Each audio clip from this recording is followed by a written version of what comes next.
بسم اللہ الرحمن الرحیم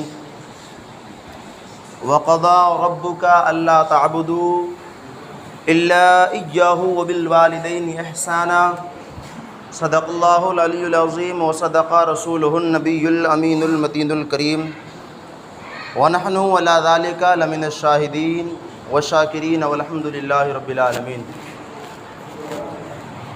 برادران اسلام،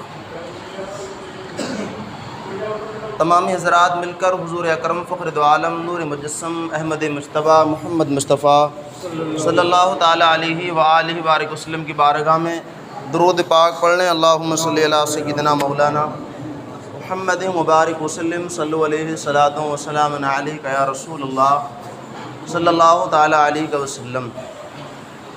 حضرات، آج کچھ ماں باپ کی شان میں چند حدیثیں اور کچھ بزرگوں کے اقوال، کچھ باتیں پیش کی جائیں، کیونکہ پہلے میں نے ایک مرتبہ وعدہ کیا تھا انشاءاللہ والدین کی شان میں بیان ہوگا ضرور۔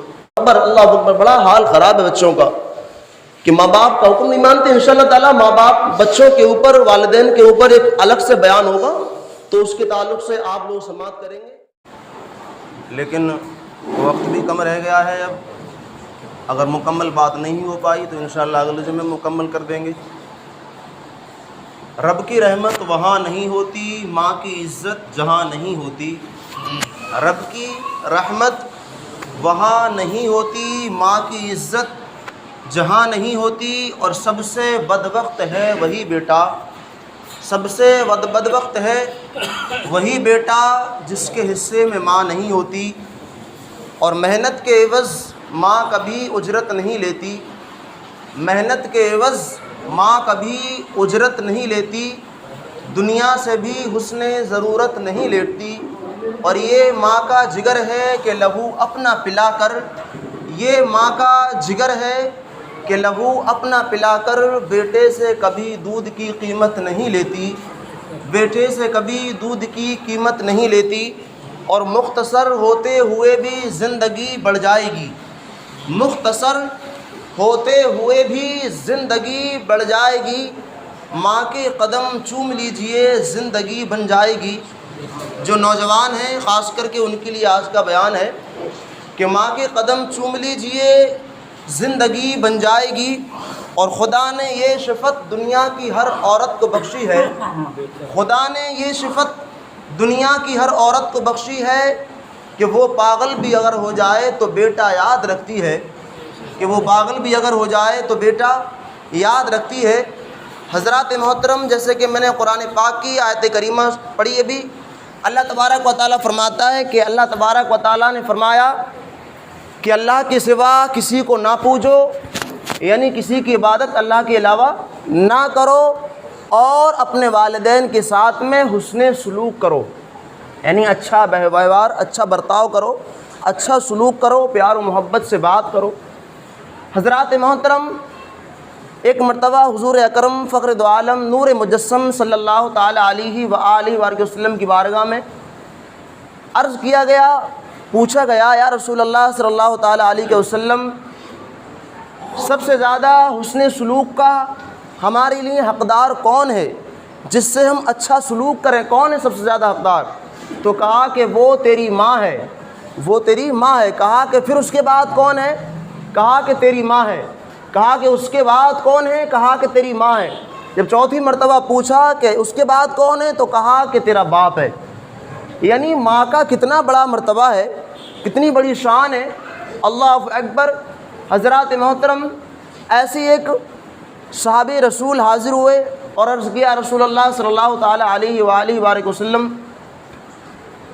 میری والدہ زندہ تھی تو میں ان کی خدمت کیا کرتا تھا، ان کی عزت کرتا تھا اور ان کی تعظیم کرتا تھا، ان کی خاطر تواضع کرتا تھا، لیکن اب میری ماں چل بسی ہے، دنیا سے جا چکی ہے، لیکن اب کیا کروں؟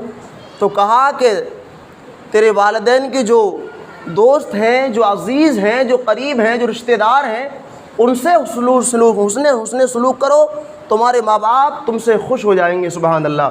حضرات محترم، یعنی والدین زندہ تھے تو والدین کے ساتھ میں اور والدین دنیا سے چلے گئے تو والدین کے چاہنے والے، والدین کے اقربا، والدین کے رشتہ دار، ان سے حسن سلوک کیا جائے۔ اللہ اکبر۔ لیکن آج کا بڑا ہی پرفتن دور ہے، بڑا ہی اللہ اکبر، یہ جو ہے آج کا دور لوگ کہتے ہیں کہ بہت اچھا دور آ گیا، لیکن یہ بہت اچھا دور نہیں، اللہ اکبر، یہ بہت ہی گھنونا اور بہت ہی غلط ماحول چل رہا ہے آج کا، کہ انسان اللہ اکبر والدین سے دور ہوتا ہوا نظر آ رہا ہے، ماں باپ کی خدمت سے آج کا نوجوان دور ہوتا ہوا نظر آ رہا ہے۔ آج کا نوجوان اللہ اکبر جتنا وقت دوست و یاروں کو دیتا ہے، جتنا وقت اللہ اکبر دل لگانے کے لیے کسی دوسرے لوگوں کو دیا کرتا ہے، اتنا وقت اب والدین کے لیے نہیں دیتا ہے آج کا نوجوان۔ اللہ اکبر، بڑے افسوس کی بات ہے۔ آپ غور کریں، ہم ذرا غور کریں کہ بچپنے کے عالم میں ہم جب چھوٹے تھے تو سب سے زیادہ وقت ہمارے والدین کس پر دیا کرتے تھے؟ اگر بچہ جو ہے بیمار ہو جاتا تھا، اگر ہمارے اللہ اکبر کچھ پریشانی ہوتی تھی، اگر کوئی کھانسی وغیرہ یا رونا دھونا ہمارا چالو رہتا تھا تو والدین کا وہ حال تھا، ماں کا وہ حال ہوا کرتا تھا کہ ماں پوری رات جاگ کر کے اپنے بچے کو سکون دینے کی کوشش کیا کرتی تھی۔ اپنے بچے کو وہ باپ اللہ اکبر اس بچے کی خاطر، اس بیٹے کی خاطر یا اس بچی کی خاطر، وہ باپ جو ہے دھوپ بھی نہیں دیکھتا، بارش بھی نہیں دیکھتا، آندھی بھی نہیں دیکھتا، جاڑا بھی نہیں دیکھتا، کوہرا بھی نہیں دیکھتا، بلکہ ان بچوں کی خاطر، ہماری خاطر ہمارا باپ جو ہے گھر سے نکل جایا کرتا تھا اور کمانے کے لیے محنت و مشقت کرتا تھا، لیکن ہمارے لیے ضرور کما کر کے لاتا تھا۔ لیکن ہم نے کیا کیا والدین کے ساتھ میں؟ ہم نے کیا احسان کیا؟ ہم تو دوستی یاری میں لوگوں کے لگ گئے، اور جتنا وقت دوست یاری میں لگاتے ہیں والدین کی خدمت میں نہیں لگاتے ہیں۔ اللہ اکبر، والدین کے حکم کے بغیر، والدین کی اجازت کے بغیر لوگ کعبہ شریف دیکھنے کے لیے، مدینہ شریف دیکھنے کے لیے اور جو ہے عمرہ ادا کرنے کے لیے بھی نہیں جا سکتے جب تک کہ والدین کی اجازت نہ لے لی جائے۔ اگر وہ زندہ ہیں تو نہیں جا سکتے عمرہ ادا کرنے کے لیے۔ تو والدین کی اجازت کے بغیر گناہوں کے اڈوں پر جانا، شراب نوشی کرنا، جوئے کے اڈے پر جانا، گناہوں کے اللہ اکبر پلان بنانے کے لیے دوست یاروں کے ساتھ میں پکنک پر نکل جانا، یہ کون سی انصاف کی بات ہے؟ اللہ اکبر، والدین کی اجازت کے بغیر انسان جو ہے عمرے کو نہیں جا سکتا، تو گناہ کرنے کے لیے کیسے جا سکتا ہے؟ میرے نوجوان بھائیوں، بڑا ہی اللہ اکبر برا بھیانک انجام ہوتا ہے اس انسان کا جس کے والدین اس سے ناراض رہتے ہیں، جس کے والدین اس سے ناراض رہتے ہیں۔ اللہ اکبر حضرات محترم، بلکہ عطائے کہ انسان اگر اللہ تبارک و تعالیٰ کی عبادت بھی کرتا رہے، نمازیں ادا کرتا رہے، سب کچھ کرے، لیکن والدین کے حقوق ادا نہ کرے تو اللہ تبارک و تعالیٰ اس سے خوش نہیں ہو سکتا۔ اللہ تعالیٰ اس سے خوش نہیں ہو سکتا جب تک کہ وہ والدین کو خوش نہ کرے۔ اللہ اکبر، اور والدین کی بد دعا اور والدین کی دعا، ماں کی دعا اور بد دعا اللہ اکبر بہت ہی جلدی قبول ہوتی ہے، اس سے بچنا چاہیے۔ جہاں تک ہو سکے ماں باپ کی دعائیں لینی چاہیے۔ اور ایک بات بتاؤں، دعائیں کرانا اور بات ہے، دعائیں لینا اور بات ہے۔ آج کل ہم بڑے بڑوں سے کہتے ہیں کہ ہمارے لیے دعا کرنا، ہمارے لیے دعا کرنا۔ ذرا پیر صاحب سے ملاقات ہوئی، ہمارے لیے دعا کرنا، امام صاحب ملاقات، ہمارے لیے دعا کرنا۔ دعا کرانا اچھی بات ہے، کرانا چاہیے دعا، لیکن کبھی ماں کے پیر پکڑ کے کہا کرو کہ ماں میرے لیے دعا کرنا۔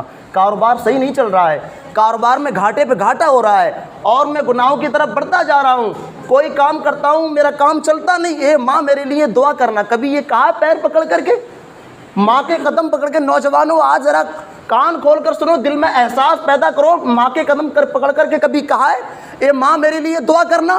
یاد رکھنا، کوئی گارنٹی نہیں امام کی دعا قبول ہو نہ ہو، کوئی گارنٹی نہیں پیر کی دعا قبول ہو نہ ہو۔ میں ثبوت کے ساتھ کہہ رہا ہوں، یوں ہی نہیں نکال رہا ہوں منہ سے۔ کوئی گارنٹی نہیں حاجی نمازی کی دعا قبول ہو نہ ہو، لیکن یہ گارنٹی ہے کہ ماں کی دعا قبول ہوتی ہے اور ماں کی بد دعا بھی قبول ہوتی ہے۔ اللہ اکبر حضرات محترم، اور سنو، ماں باپ کا چہرہ محبت سے دیکھنا ایک حج مقبول کا ثواب ہے۔ حاجی حج کرنے کے لیے جاتے ہو، عمرہ ادا کرنے کے لیے جاتے ہو، کوئی کہہ سکتا گارنٹی سے میرا حج قبول ہو گیا؟ کسی میں اتنی ہمت نہیں کوئی گارنٹی سے کہہ سکے میرا حج قبول ہو گیا، لیکن گارنٹی یہ حضور نے سند عطا فرمائی ہے کہ جس نے ماں باپ کے چہرے کو محبت کی نظر سے دیکھا، اللہ تعالیٰ اس کو ایک حج مقبول کا ثواب عطا فرماتا ہے۔ یہ گارنٹی ہے حضور کی۔ اس میں کتنی مرتبہ محبت سے ماں باپ کے چہرے کو دیکھا، بلکہ آج کل ماں باپ بوڑھے ہو جاتے ہیں تو ہم کوشش کرتے ہیں کہ جلدی نکلنا تو بڑھیا ہے، کہاں پریشان کر رہے ہیں، گندگی دھونی پڑ رہی ہے، رات بھر کھل کھل کرتے ہیں۔ یہ ماحول ہے آج کے نوجوانوں کا۔ میرے بھائیوں، بچپن میں کتنی محنت کی ماں باپ نے ہمارے لیے، کتنی مشقتیں اٹھائی ہیں ماں باپ کے ہمارے لیے۔ میں کہہ رہا تھا دعائیں لینا الگ ہے، دعائیں کرانا الگ ہے۔ دعائیں کرانا کیا ہوتا ہے؟ کسی سے بھی کہا کہ ہمارے لیے دعا کرنا، ماں باپ سے کہا ہمارے لیے ماں باپ دعا کرنا، لیکن کوئی ایسا کام کر دینا جس سے والدین خوش ہو جائیں، ماں باپ خوش ہو جائے۔ جب خوش ہو جائیں تو خود ہی دعا دل سے نکلے تو اس کو کہتے ہیں دعائیں لینا۔ جب خود ہی دل سے دعا نکلے گی تو پھر بیڑا پار ہی ہو جائے گا۔ بیڑا، اب ماں باپ کو دکھا رہے ہیں، دل دکھا رہے ہیں، پریشان کر رہے ہیں، اور پھر کہہ رہے ہیں ماں میرے لیے دعا کرنا، باپ میرے لیے دعا کرنا۔ اللہ اکبر، دوستوں یاروں کے لیے ہزاروں روپے ہیں گھومنے پھرنے کے لیے، ماں باپ کے والدین کے لیے دوا کے لیے 200 500 روپے، 1000 روپے نہیں ہے۔ یہ کیسا ماحول ہے؟ یاد رکھنا، ماں باپ ایک ایسی نعمت ہیں، جب یہ چلی جاتے ہیں تو پھر پتہ چلتا ہے کہ ان کی قدر کیا چیز ہے، ان کی شان کیا ہے۔ ماں باپ جن کے چلے جاتے ہیں ان سے پوچھو کہ کیا ہے، بلکہ لوگ کہا کرتے ہیں کہ ماں باپ ہمارے تخت و تاج ہیں۔ تخت و تاج ہے، ماں باپ کے آنچل جس کو مل جائے، اللہ اکبر، ماں کا آنچل جس کو مل جائے اور باپ کا ہاتھ جس کے سر پر رکھنے کو مل جائے، سمجھو کہ وہ تخت و تاج والا ہے، وہ تخت و تاج والا۔ وقت کی قلت ہے، بس اتنا سمجھ لیں بس آپ کہ والدین کی عزت کرنے سے ہی انسان جنت میں اللہ اکبر اپنا گھر تیار کرتا ہے، اور والدین کی ناقدری کرنے سے انسان اپنا جہنم میں گھر تیار کرتا ہے۔ اللہ اکبر۔ حضرات محترم، آج کل دیکھو والدین کو چھوڑ کر کے لوگ 40 دن کی جماعتوں میں ادھر ادھر نکل جاتے ہیں، بھاگ جاتے ہیں۔ پوچھ تو کہاں جا رہے ہو؟ کہ 40 دن کی جماعت میں جا رہے ہیں۔ کیوں جا رہے ہو بھائی؟ کہ جنت کی تلاش میں جا رہا ہے۔ جنت تیرے گھر میں ہے، جا کہاں رہا ہے تو؟ جنت تیرے گھر میں موجود ہے، تو جاتا کہاں ہے؟ بہرحال دین کی خدمت کرنا اچھی بات ہے، لیکن جس کے والدین گھر میں پریشان ہوں ان کو زیبہ دیتا ہے کہ والدین چھوڑ کر کے جائیں۔ اگر کوئی خدمت کرنے والا گھر پہ موجود ہے تو بات الگ ہے، لیکن آج کل جو اصول بنایا ہے کہ جنت تلاش کرنے جا رہے ہیں، جنت گھر میں موجود ہے۔ والدین کی خدمت کرو، ماں کی خدمت کرو، باپ کی خدمت کرو۔ اللہ نے قرآن میں فرمایا کہ والدین کے ساتھ میں اچھا سلوک کرو، اچھا ویوہار کرو۔ کچھ ہے، لیکن والدین کی خدمت سے انسان جو ہے، بلکہ ماں باپ انسان کے لیے جنت بھی ہیں اور جہنم بھی ہیں۔ اگر ان کی خدمت کر لی تو انسان نے جنت کو پا لیا، اگر ان کو ناخوش کیا، ان کو ناراض کر دیا تو پھر ان کے لیے وہ جہنم بن جائے گی، ان کے ذریعے سے انسان جہنم میں چلا جائے گا۔ پھر مولا تعالیٰ سب سے پہلے مجھے اور تمام ہی لوگوں کو والدین کی، ماں باپ کی خدمت کرنے کی توفیق عطا فرمائے۔ میرے نوجوانوں، والدین کی خدمت کرو، ان کی عزت کرو، ادب و احترام کرو، ان کا ہر حکم مانو، ان کی اجازت کے بغیر ایک قدم بھی آگے نہ بڑھاؤ، بلکہ جہاں بھی جاؤ والدین سے اجازت لے کر کے جاؤ۔ اگر والدین منع کر دیں تو جاؤ مت، بالکل مت جاؤ، کام کتنا ضروری ہے کچھ بھی ہو، کیونکہ اتنے واقعے ایسے ہیں کہ جو انسان والدین کی اجازت کے بغیر گئے تو وہ جا ہی نہیں پائے اس منزل تک، اور اس منزل سے جانے سے پہلے ہی ان کے لیے سبق مل گیا۔ پھر انشاءاللہ تو اگلے جمعے کو انشاءاللہ سناؤں گا۔ مولا تعالیٰ عمل کی توفیق عطا فرمائے۔